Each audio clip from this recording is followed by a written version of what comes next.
هذا القرآن يوحدنا لطريق الخير يوجهنا الله تعالى أنزله ورسول الله معلمنا أشرقت نفسي بنور من فؤادي حينما رددت يا رب العباد وانتشت روحي وصار الدمع يجري. Bismillah, au nom d'Allah, sans aucun doute, l'islam est la seule vérité. On trouve le pur monothéisme que en islam. Aujourd'hui, notre frère suisse, Inch'Allah, va nous parler d'un autre miracle scientifique dans le Coran. Au nom de Dieu, le tout clément, le tout miséricordieux.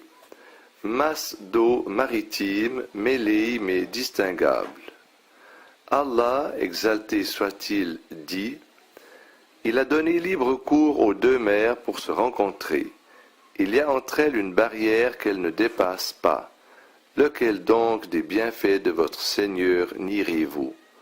De ces deux mers sortent la perle et le corail. Sourate le tout miséricordieux, versets 19 à 22. Surat al-Rahman. La vérité scientifique. L'on ignorait que les mers salées n'ont pas une composition homogène jusqu'à ce que cela soit révélé en 1873 par l'expédition de Challenger qui dura 3 ans. Et ce n'est qu'en 1942 que l'on eut des résultats de longues études accomplies par des centaines de stations maritimes installées sur les mers et les océans. On trouva que l'océan Atlantique, par exemple, est composé de plusieurs mers et non d'une seule mer, bien qu'il soit un seul océan. Raison pour laquelle ces masses d'eau n'ont ni le même degré de chaleur, ni la même densité, ni la même salinité, ni les mêmes êtres vivants marins et ni la même capacité de dissolution de l'oxygène.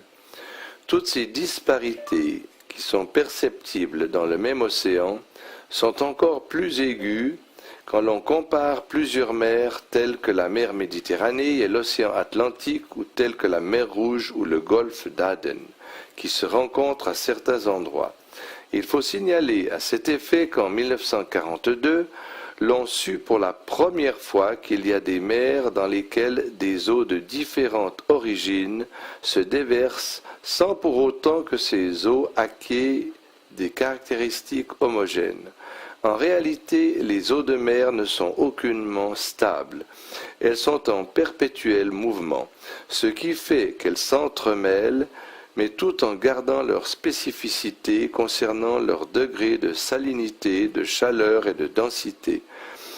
Il va de soi que le flux et le reflux, les courants d'eau, les vagues, les tornades sont tous des facteurs qui favorisent le mouvement continuel des eaux de mer, mais sans toutefois que les masses d'eau maritimes, qui ont chacune des caractéristiques propres à elles, ne se diluent les unes dans les autres, ce qui donne l'impression qu'il y a une sorte de barrière qui sépare entre les mers qui se jouxtent dans un même océan ou un même endroit.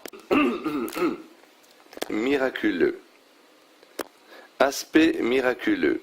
Les versets coraniques ci-dessus ont trait à deux mers salées avoisinantes qui s'entremêlent tout en préservant chacune leurs caractéristiques. Et ce, tout comme s'il y avait une barrière qui les empêchait de se diluer l'une dans l'autre. D'autre part, ces versets font allusion aussi aux perles et aux coraux que l'on ne trouve que dans les eaux salées, ce qui corrobore le fait que les eaux en question ici sont des eaux salées. Ce qui veut dire que le Coran parle des eaux d'océan et des mers qui ont des eaux salées, eaux qui apparemment forment une seule masse, mais qui sont en réalité des masses avoisinantes avec des caractéristiques différentes. Oui, apparemment, les océans et les mers salées qui se jouxtent forment une seule masse d'eau qui a des caractéristiques homogènes.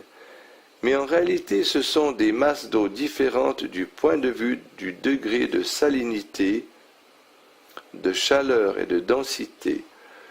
On ne put se rendre à l'évidence de cette réalité qu'en utilisant les technologies modernes. Pourtant, le Coran a fait de ces mêmes réalités en mettant en exergue les différentes caractéristiques de deux mers salées qui s'entremêlent sans pour autant se diluer l'une dans l'autre, tout comme s'il y avait une barrière qui empêchait leurs eaux de se mélanger. Cela ne prouve-t-il pas évidemment que le Coran est la parole d'Allah? Allahu Akbar.